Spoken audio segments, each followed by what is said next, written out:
안녕하세요. 6학년 친구들 반갑습니다. 자, 우리 벌써 네 번째 병 3주차인데요. 선생님과 함께 비주얼 싱킹을 하는 마지막 시간입니다.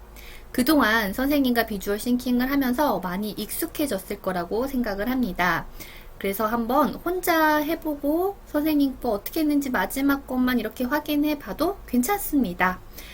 우리 한번 마지막이니까 더 힘내서 열심히 해보도록 해요. 우리 세계를 한눈에 보여주는 마법의 도구들. 자, 우리의 세계를 한눈에 보여주는 거. 어떤 게 나올까 한번 보도록 할게요. 우리가 사는 지구는 아주 넓고 둥근 모양입니다. 이 넓은 세계를 한꺼번에 살펴보려면 특별한 도구가 필요합니다. 바로 지구본, 세계지도, 그리고 디지털 영상 지도입니다. 지구본은 실제 지구의 모양을 본떠 만든 둥근 모형으로 나라의 위치나 거리를 비교적 정확하게 할 수 있다는 장점이 있습니다. 지구본에 장점이 나와 있습니다. 하지만 세계지도는 둥근 지구를 평면에 펼쳐놓은 그림입니다. 전 세계를 한눈에 볼 수 있어 편리하지만 둥근 것을 억지로 펼치다 보니 땅의 크기나 모양이 실제와 조금 다르게 표현되기도 합니다. 자, 지구본의 장점은 실제의 그 거리나 이런 크기, 위치 이런 것들이 원래 그 실제를 그대로 줄이기만 했으니까 거의 비슷한 비율로 줄어들었겠죠? 하지만 세계지도는 둥근 걸 쫙 펼쳐놨으니까 실제로는 더 먼데 살짝 가깝게 표현이 됐다거나 더 가까운데 멀리 표현이 됐다거나 할 수가 있다라는 것입니다. 요즘은 스마트폰으로 편리하게 확대하고 축소하며 정보를 찾는 디지털 영상 지도도 많이 사용합니다. 그래서 여기서는 이 세계지도 그리고 지구본, 디지털 영상 지도 이렇게 세 가지 종류가 지금 나와 있죠. 지구본과 세계지도를 자세히 보면 가로와 세로로 그려진 수많은 선을 발견할 수 있습니다. 이것은 위치를 쉽게 찾기 위해 약속으로 그려놓은 가상의 선입니다. 진짜 선이 아니라 가짜 선입니다. 가로로 그은 선은 위선이라고 하며 세로로 그어진 선은 경선이라고 부릅니다. 이 두 선이 만나는 숫자를 확인하면 세계 어느 곳이든 정확한 위치를 말할 수 있습니다. 자, 우리 지구본을 보면은요, 가로로 이렇게 선도 있고, 그 다음에 세로로 선도 있죠? 그래서 이 가로 여기 하고 위치를 말할 때 이 경선과 위선을 사용해서 그 위치를 정확하게 말할 수 있다라는 거예요. 그러면 여기 문단에서는 경선과 위선에 대해서 나왔네요. 자, 그러면 이제 각각이 설명이 되어 있겠죠? 먼저 위선은 위도를 나타냅니다. 지구의 정중앙을 가로지르는 선인 적도를 기준으로 북쪽은 북위, 남쪽은 남위라고 부릅니다. 사실 이거는 우리가 어쩔 수 없이 비주얼 싱킹을 해야지 이게 아니라 어쩔 수 없이 그림을 그리면서 이해를 해야 되는 부분이 있잖아요. 지구가 있는데 가장 가운데 여기가 적도고 여기가 위도로 0도, 그러니까 위도를 계산할 때 가장 기준이 되고요. 위쪽이 북위, 위쪽이 남위. 그래서 위도는 그 지역의 날씨와 아주 깊은 관련이 있습니다.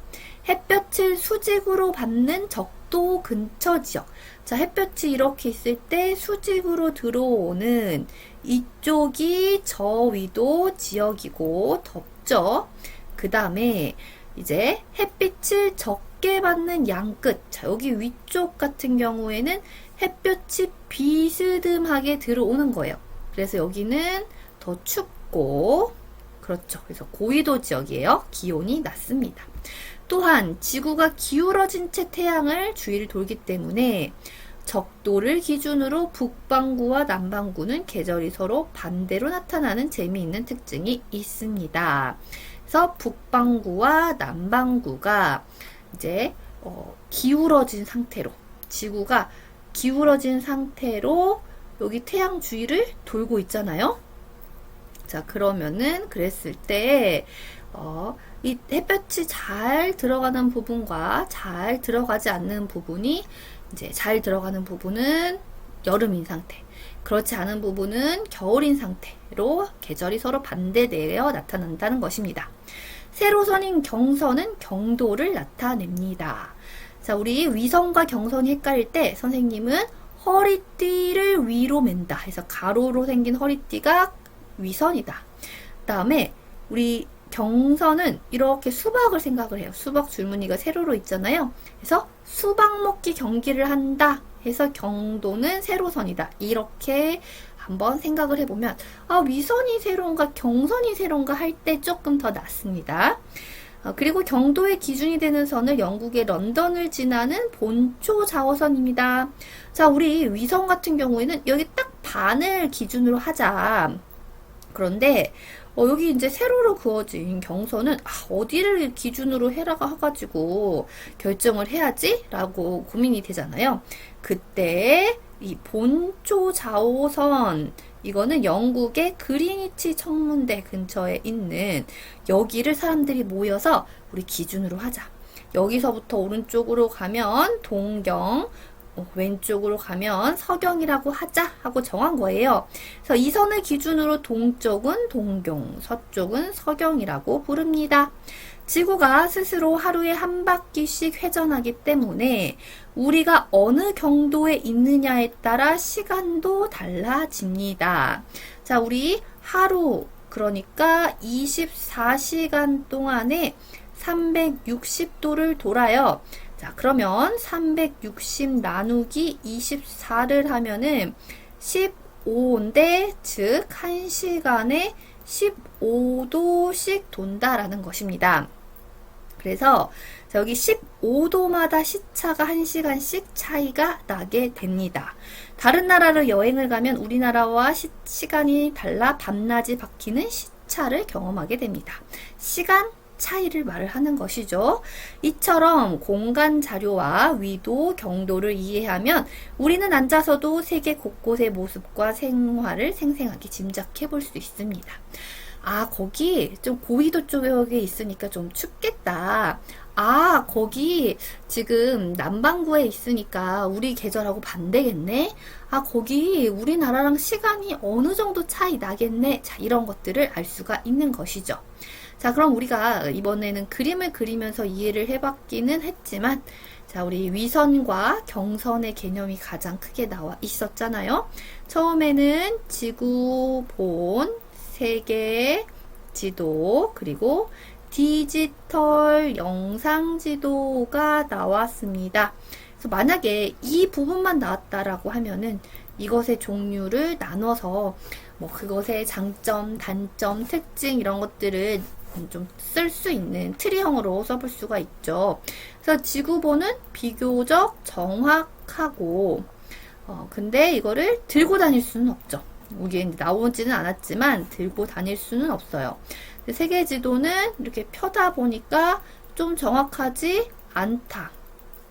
그런데 이제 한눈에 보기 편하다. 그리고 디지털 영상 지도는 핸드폰이나 그 다음에 이제 컴퓨터를 통해서 보는 것이죠. 이렇게 이제 지도의 종류가 나와 있는데, 자, 거기에서 이제 지구본에 세로로 그어진 선이랑 가로로 그어진 선이 있는 것이죠. 그러면 세로로 그어진 선이 뭐다? 저 경선이다. 경선. 가로로 그어진 선이 위선인데, 이 적도를 기준으로 해서 여기가 이제 저위도 지역이고, 그 다음 여기 너무 이제 구분이 잘 안 된다라고 하면은 색깔을 좀 바꿔서 표현을 할 수도 있어요. 여기는 고위도 지역이다. 그리고 여기 위에는 북반구고요. 북반구고, 아래는 남반구다. 그 다음에 이제 우리 어떤 거를 기준으로 해가지고 동경, 서경을 나눈다고 했죠? 그래요. 바로 여기가 이제 본초 좌우선이다 라고 한다면 이것을 기준으로 해서 동경, 서경으로 나눌 수가 있습니다. 자, 그 다음에 이제 이 본초 좌우선이 경도, 영도가 되는 것이고, 이것 때문에 뭐가 생기는 것이죠? 시차가 생긴다. 시간 차이가 생긴다라는 것입니다. 그래서 우리가 배웠던 내용을 한번 그림으로 표현을 해보았습니다. 자, 이제 우리 여기 문제도 한번 풀어보고요. 자, 그 다음 사회 교과 독해지문 두 번째로 가보도록 하겠습니다. 지구라는 거대한 퍼즐, 나라마다 다른 영토의 비밀. 우리가 사는 지구에는 아시아, 유럽, 아프리카 등 6개의 큰 대륙이 있고 그 속에는 저마다 독특한 모양의 영토를 가진 수많은 나라가 모여 살고 있습니다. 마치 거대한 퍼즐 조각처럼 하나하나 다른 모습을 한 세계 여러 나라의 영토는 어떤 특징을 가지고 있을까요? 먼저 우리가 사는 아시아를 살펴봅시다. 우리가 사는 삼면이 바다로 둘러싸인 반도 국가인 반면 이웃 나라인 일본은 사방이 바다인 섬나라입니다. 사우디아라비아는 국경선이 비교적 단순하게 그려진 것이 특징이지요. 한편 오세아니아의 오스트레일리아는 땅이 너무 넓어 나라 자체가 하나의 대륙으로 불릴 정도입니다. 자, 여기에서 아시아에 있는 나라, 우리나라, 일본, 사우디아라비아 나왔고 오세아니아에 있는 오스트레일리아 나라가 나왔네요. 자, 그 다음 유럽과 아프리카로 넘어가면 더 재미있는 모양들이 많습니다. 유럽의 이탈리아는 마치 사람이 싣는 장화와 아주 비슷하게 생겼고 노르웨이는 해안선이 아주 복잡하게 얽혀 있습니다. 아프리카에, 자 이제 아프리카로 갔어요. 이집트는 국경선의 일부가 자를 대고 그은 것처럼 반듯한 직선이라 영토가 사각형 모양에 가깝습니다. 아프리카에는 이처럼 과거의 역사적 이유로 국경선이 직선인 나라가 많습니다. 반대로 에티오피아처럼 바다와 전혀 접해 있지 않는 내륙 국가도 존재합니다. 자, 여기에서 유럽과 아프리카의 국가들이 나왔는데요. 유럽의 나라 이탈리아, 노르웨이가 나와 있고요. 아프리카의 나라로는 이집트가 나와 있고 에티오피아가 나와 있습니다. 그래서 우리가 이제 이거를 하면서 글을 너무 많이 이제 읽어봤으니까 종류로 나누어지죠. 그러면 아시아에서는 우리나라, 일본, 사우디아라비아로 조금 이따가 나눠 봐야 되겠구나. 오세아니아는 오스트레일리아 하나 있고 유럽은 이탈리아, 노르웨이 나눠 봐야 되겠구나. 그리고 아프리카는 이집트, 에티오피아 나눠 봐야 되겠구나. 그러니까 글을 읽으면서 머릿속에 그려지는 것이죠. 이 구조가요. 자, 그 다음에 아메리카 대륙으로 넘어가 봅니다. 아메리카 대륙의 나라들 한번 넘어가 볼게요. 아메리카 대륙의 나라들도 개성이 넘칩니다. 미국은 본토와 멀리 떨어진 알래스카 그리고 하와이 제도 등으로 영토가 나뉘어 있는 것이 특징입니다. 자, 미국의 특징은 원래 본토, 미국의 본토 외에 떨어져서 알래스카, 하와이 제도 이런 영토들이 나뉘어져 있다는 거예요. 자, 남아메리카의 칠레는 동서 길이에 비해 남북으로 길게 아주 길게 뻗어 있고요. 세계에서 가장 날씬한 모양의 영토를 가졌다고 할 수 있습니다. 브라질은 이 대륙에서 가장 넓은 면적을 자랑하며 에콰도르는 지구의 중심인 적도가 지나가는 나라로 유명합니다. 이처럼 나라의 위치와 영토 특징을 공부하면 그 나라의 자연환경과 역사, 주변 나라와의 관계를 더 깊이 이해할 수 있습니다. 자, 여기는 아메리카 대륙이 나왔는데 미국, 그 다음에 이제 남아메리카에 있는 칠레, 그리고 브라질, 에콰도르가 나와 있습니다. 그래서 이제 아메리카인데 여기 딱 나와 있지는 않지만 북아메리카에 있는 나라, 미국, 그다음에 남아메리카의 칠레, 브라질, 에콰도르 이렇게 해서 크게 이제 네 나라가 나와 있다는 것을 알 수가 있겠네요. 자, 이제 우리 6개의 대륙, 그 다음에 이 각 대륙에 있는 그 나라의 특징 이런 것들을 정리를 해볼게요. 자, 6개의 대륙에서 처음에는 아시아 있었고요. 그리고 오세아니아가 아시아랑 같이 해서 나와 있었죠. 그 다음에는 이제 뭐가 나와 있나요? 유럽 나와 있고, 그리고 아프리카 나와 있고, 이제 아메리카가 나와 있네요. 자, 그래서 여기 아메리카도 북아메리카, 남아메리카, 자 이렇게 이제 나눌 수 있겠지만 그냥 여기서는 아메리카라고 해볼게요. 자, 아시아에서는 어떤 나라가 나왔냐? 맨 처음에 나온 나라가 우리나라예요. 우리나라의 특징, 삼면이 바다다. 자, 그 다음에 이제 일본이 나왔어요. 일본은 사방이 바다인 섬이다. 그래서 여기가 우리나라는 반도, 일본은 섬. 자, 이렇게 되겠죠? 그 다음에 이제 사우디아라비아. 사우디아라비아의 특징은 뭐라고 나왔나요? 네, 우리 친구들도 같이 이제 아까 우리 읽었던 독해 지문을 보면서 그려야 됩니다. 여기는 떡떡떡 국경선이 단순합니다. 국경선 단순. 그리고 이제 오스트레일리아는 어때요? 엄청나게 땅이 넓어서 마치 하나의 대륙이라고 불리는 느낌인 거죠. 유럽 같은 경우에는 어떤 나라가 나왔나요? 장화 모양의 이탈리아가 나와 있고요. 그리고 아주 해안선이 복잡한 노르웨이가 나와 있습니다. 자, 아프리카에는 어떤 나라가 있냐? 이집트입니다. 자, 이집트도 아까 사우디아라비아보다 국경선이 좀 단순하다고 했는데 이집트 같은 경우에도 다른 나라가 침입을 해서 다른 나라가 여기서부터 여기, 다른 나라가 여기서부터 여기, 여기서부터 여기 이렇게 나누는 경우가 많이 있어요. 그래서 이제 반듯한 직선으로 나누고 있는 것이죠. 그리고 에티오피아는 아예 이제 딱 안에 들어가 있는 내륙 국가인 거예요.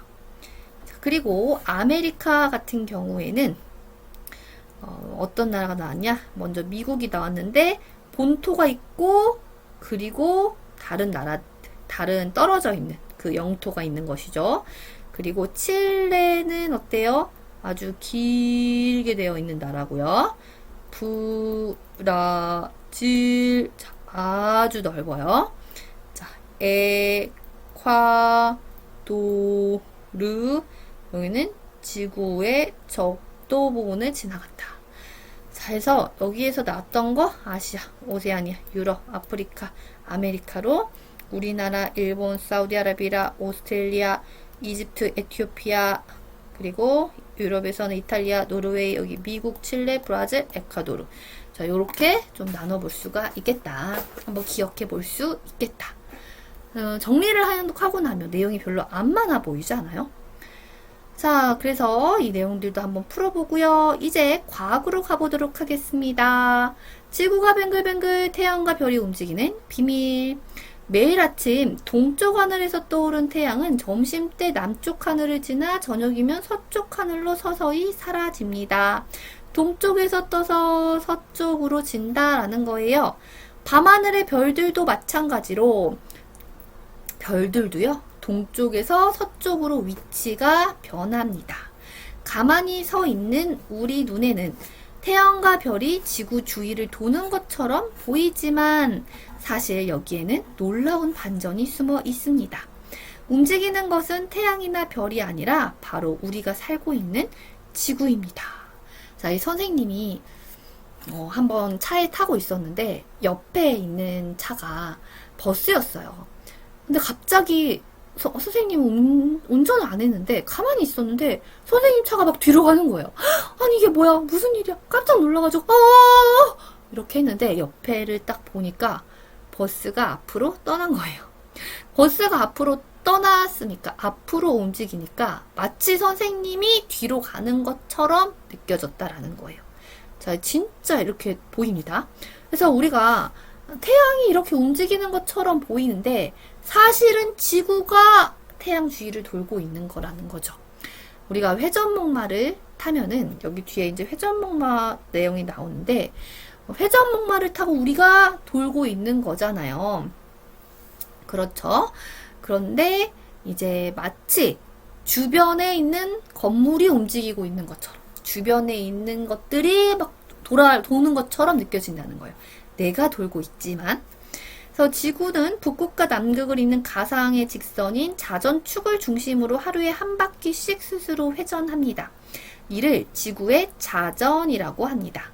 이때 지구는 서쪽에서 동쪽 시계 반대 방향으로 회전하는데 바로 이 움직임 때문에 우리 눈에는 하늘의 천체들이 반대 방향인 동쪽에서 서쪽으로 움직이는 것처럼 보입니다. 자, 여기 보세요. 자전축을 중심으로 해서 우리 지구의 자전축을 중심으로 해서 서쪽에서 동쪽으로 이동을 하고 있고 움직이고 있는데 자전을 하고 있는데 마치 하늘에 이 태양이나 별 같은 것이 동쪽에서 떠서 서쪽으로 지는 것처럼 보인다라는 거예요.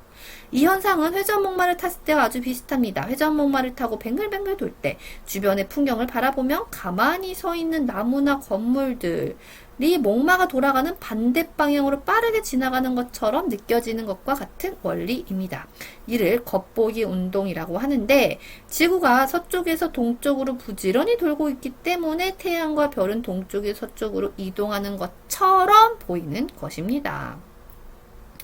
지구의 자전은 우리에게 낮과 밤이라는 소중한 선물도 줍니다. 지구가 자전하기 때문에 나타났던 것이 태양이나 별이 동쪽에서 떠서 서쪽으로 지는 것처럼 보이는 것인데, 자, 지구가 자전을 하기 때문에 우리는 낮과 밤이 있는 거예요. 지구가 스스로 돌면서 태양빛을 받는 쪽이 낮이 되고, 태양빛을 등지고 빛을 받지 못하는 쪽은 밤이 되는 것입니다. 만약 지구가 자전을 멈춘다면 한쪽은 영원히 뜨거운 낮만 계속되고 다른 쪽은 끝없는 어둠과 추위가 가득한 밤만 계속될 것입니다. 태양이 있는데 지구가 그나마 자전을 하고 있으니까 낮이 됐다가 밤이 됐다가 자 이렇게 하는 거지 그냥 움직이지 않고 있다. 그러면은 여기는 계속 낮이고 여기는 밤이 되고 이렇게 되겠죠. 그래서 이제 우리 지구가 자전하기 때문에 나타나는 현상들이 이런 게 있구나 하고 기억해야 합니다. 우리가 매일 아침 태양을 맞이하고 밤에 별을 보며 잠들 수 있는 것은 지구가 한순간도 쉬지 않고 스스로 돌고 있는 덕분이랍니다. 자, 이 지구의 자전에 대한 이야기가 나와 있습니다. 지구는 어느 쪽 방향으로 자전하고 있어요? 서에서 동으로 자전하고 있어요. 동에서 서가 아니죠. 지구가 자전하기 때문에 생기는 현상. 자, 우리 지구의 자전. 이렇게 서해에서 동으로 자전하기 때문에 나타나는 현상이 크게 두 가지가 나왔는데요. 별이나 태양 같은 것이 본인들이 동쪽에서 떠서 동에서 떠서 서에서 지는 걸로 우리가 느껴진다. 그게 그 이유가 자전하고 있기 때문이다. 그 다음에 두 번째는 자전을 하기 때문에 뭐가 생긴다. 태양이 이렇게 있을 때 여기 비춰지는 부분이 낮, 안 비춰지는 부분이 밤. 그래서 낮과 밤이 생긴다. 이게 바로 자전 때문에 생기는 현상이라는 것입니다. 자, 머릿속에 정리가 좀 됐나요? 좋습니다. 자, 여기 문제도 풀어보고요. 자, 이제 마지막 교과 독해 지문입니다. 밤하늘의 계절식에 별자리가 바뀌는 까닭, 별자리에 대한 거예요. 맑은 밤하늘을 올려다보면 계절마다 우리를 반겨주는 별들이 달라집니다. 여름에는 검은 고자리가 머리 위에서 빛나고 추운 겨울에는 사냥꾼 오리온 자리가 늠름하게 밤하늘을 지킵니다. 이처럼 오후 9시 무렵 남쪽 하늘에서 가장 잘 보이는 별자리를 우리는 계절별 대표적인 별자리라고 부릅니다. 그런데 별들은 우주에 가만히 떠 있는데 왜 우리 눈에는 계절마다 다른 주인공들이 나타나는 것일까요? 자, 우리 이렇게 한번 보면은요, 밤하늘을 보면은 봄, 여름, 가을, 겨울마다 이 남쪽 하늘에서 9시에 가장 잘 보이는 게 바뀐다라는 거예요. 여름에는 검은 고자리가 거기서 제일 잘 보였는데, 겨울에는 오리온 자리가 제일 잘 보이고, 아니, 왜 자꾸 보이는 게 달라지는 거지? 생각이 들죠? 그 비밀은 바로 지구의 공전에 있다라는 거예요. 지구는 하루에 한 바퀴씩 스스로 도는 자전을 하는 동시에 태양을 중심으로 1년에 한 바퀴씩 크게 원을 그리며 돕니다. 자, 여기 태양이 있다라고 한다면 지구가 이 태양 주위를 도는 데에 1년이 걸리고 본인이 자전하는 데에는 하루가 걸리는 것이죠. 자, 그러면 이렇게 지구가 태양 주위를 공전하고 있기 때문에 자, 여기에서는 보였던 별자리가 여기 가서는 안 보이고 이렇게 서로 달라질 수 있다라는 거예요. 그래서 공전 때문에 우리가 안 보인다. 지구가 공전하면서 계절마다 우주 공간에서 지구의 위치가 달라지기 때문에 우리가 밤에 태양의 반대편에 보이는 바라보는 우주의 방향도 계속해서 바뀌게 됩니다. 즉 지구가 이동함에 따라 우리가 보는 창문 밖의 풍경이 달라지는 것과 같습니다. 자, 여기 있으면 여기 있는 창문 밖의 풍경이 보일 것이고 여기 있을 때는 여기가 보일 것이고 여기 있을 때는 여기가 보일 것이고 자, 그렇게 달라지겠죠? 자, 그러면 반대로 특정 계절에 절대 볼 수 없는 별자리도 있습니다. 지구가 태양 주위를 돌다 보면 어떤 별자리는 태양과 같은 방향에 놓이게 됩니다. 이때는 태양 빛이 너무 강해서 그 뒤에 숨은 별자리를 관찰할 수 없습니다. 자, 이게 무엇이냐면 태양이 있고 지구가 이렇게 돌고 있잖아요. 그럼 여기서 이제 보이는 별자리는 이쪽 하늘에 떠 있는 별이라는 것이죠. 근데 여기에 떠 있는 별은 태양이랑 같이 있게 되므로 밝아서 보이지가 않아요. 반대쪽에 있어요. 아예. 자, 그래서 태양빛이 너무 강해 그 뒤에 숨은 별자리는 관찰할 수 없습니다. 예를 들어 한여름에는 겨울의 대표 별자리인 오리온 자리가 이제 여기에 있게 되는 것이죠.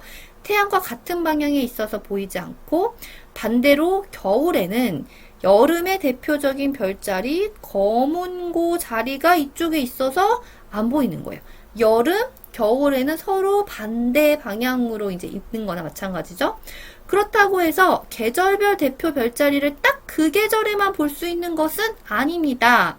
예를 들어 봄의 대표 별자리인 사자자리는 겨울철 밤 9시 무렵에는 동쪽 하늘에서 떠오르는 모습을 볼 수 있고 여름철 밤 9시 무렵에는 서쪽 하늘로 지는 모습을 볼 수 있습니다. 자, 이게 무슨 말이냐. 자, 지금 겨울이잖아요. 그러면 겨울에 여기 있는 별자리를 볼 수가 있단 말이죠. 자, 그런데 이쪽에 있는 별자리는 자기가 이제 9시쯤에 이 하늘을 볼 때에 그때 이제 막 떠오르기 시작을 하는 거예요.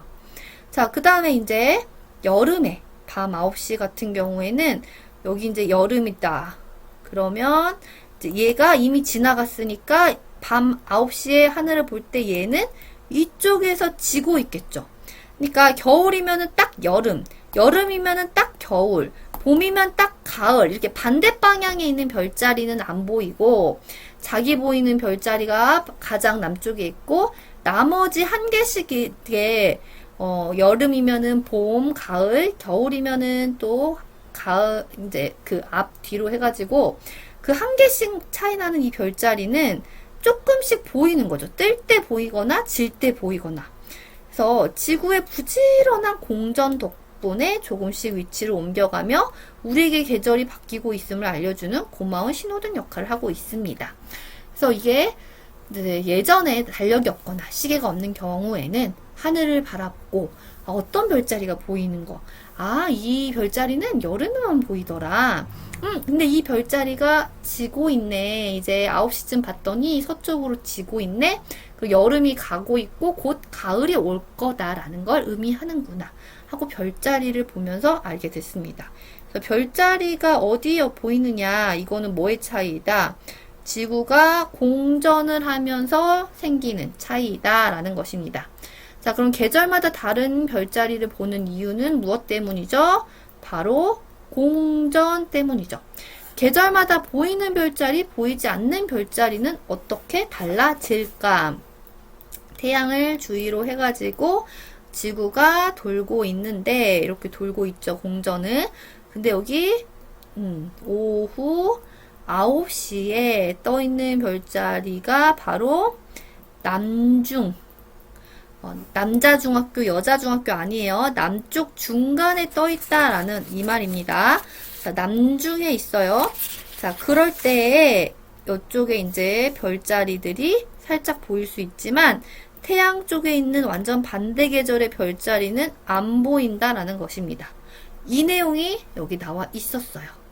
그래서 이번 과학에서는 비주얼 싱킹으로 정리를 안 해도 우리가 저절로 그림을 그리면서 이해해야 되는 부분이 많이 있었기 때문에 특별히 비주얼 싱킹이라고 말을 붙이기는 좀 그럴 수 있어요. 하지만 그림을 안 그리고 머리로만 이해하려고 했었던 친구들이 있다면 꼭 그림으로 그려보기를 바랍니다. 그 다음에 여기 문제 한번 풀어보고요. 자, 우리 친구들 선생님이 마인드맵 강의도 기다리고 있을 거예요. 그래서 마인드맵 어떻게 그릴지 같이 기다리고 같이 그려보도록 하겠습니다. 인증도 기다릴게요. 안녕!